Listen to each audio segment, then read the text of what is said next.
been sitting at the bar for 3 hours. This is Dormouse03, and this is part 2 of chapter 4 of my Max Payne 3 old school difficulty walkthrough. So this is right after that slow-mo section on the roof where you're falling from the water tower. And there's not too much more to this level. I ran back here. I got a moment where I was like, oh, I don't think I looked at the backside of this roof here the last time I played, and lo and behold, I hadn't, because there's one of those golden gun pieces, which again, I'm not going to be finding all of those in this walkthrough, just because I've already found the majority of them. There are a few pieces that I haven't found yet, but I wasn't playing this playthrough as a really exploratory playthrough. I will probably do that at some time in the future.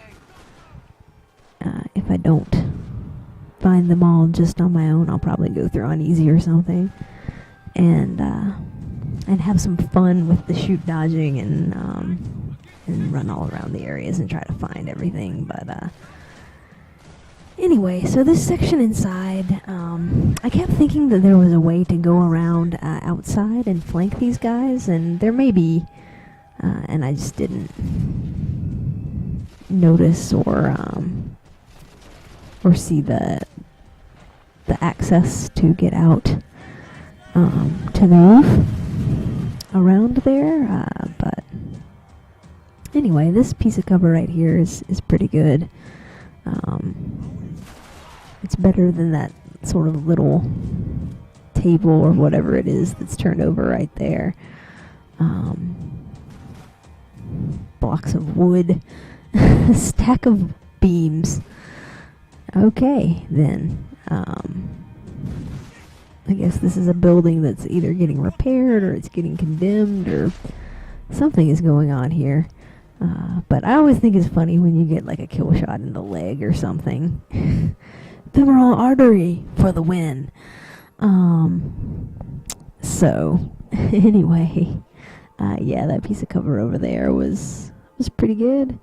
And then you want to pick up some of these guys' weapons because their assault rifles are they're just much more powerful. Do a lot more damage than your pistols. Or so it seems.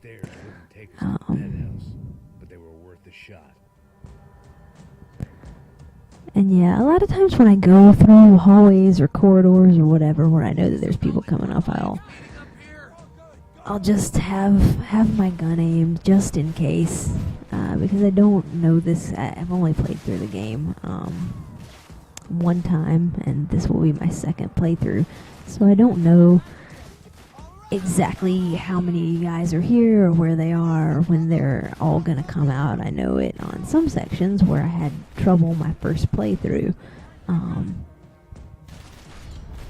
but I find it's always better to kind of be prepared and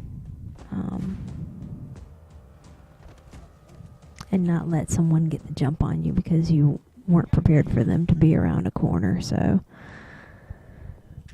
that's what I like to do. And so yeah, those two little rooms I didn't find too bad. And I love how the game, like, it has stuff like collectibles spread out, but then it seems to rush you through. I don't know, I just find it's just kind of weird how it does that. It's like you're supposed to be finding these collectibles throughout the game, but if you ever try to run around and try to find some things, a lot of times your partner will tell you don't have time, or Max will say something like, I don't have time, so-and-so's getting murdered, or, they're getting away, sort of rushing you forward through the area. But in this section right here, can be kind of difficult,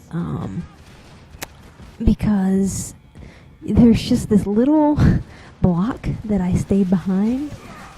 There are some contextual things, like I wish I would have hit that right there before I shot that guy. But there was the canister that I blew up at the beginning. Beautiful blind fire. And then that car that can fall down, and those contextual kills are pretty neat. And so it can be really useful to not have to shoot as many people in an area. So you want to be using those and watching for them as they are available.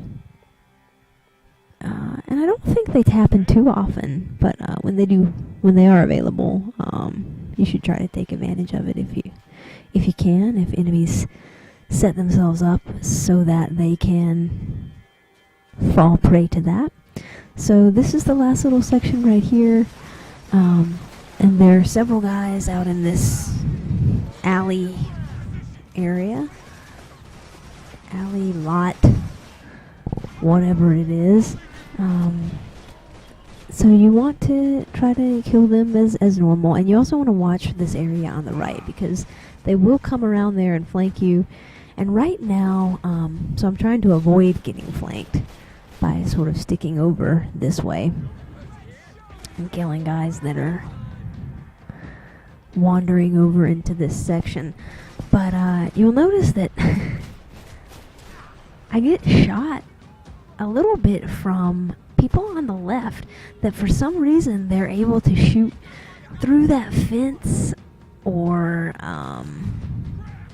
like I can't see where they are, but they can shoot me somehow. So I don't know if it was just when I was kind of leaning out to kill those other guys that I got hit, or if it's just that fence is permeable.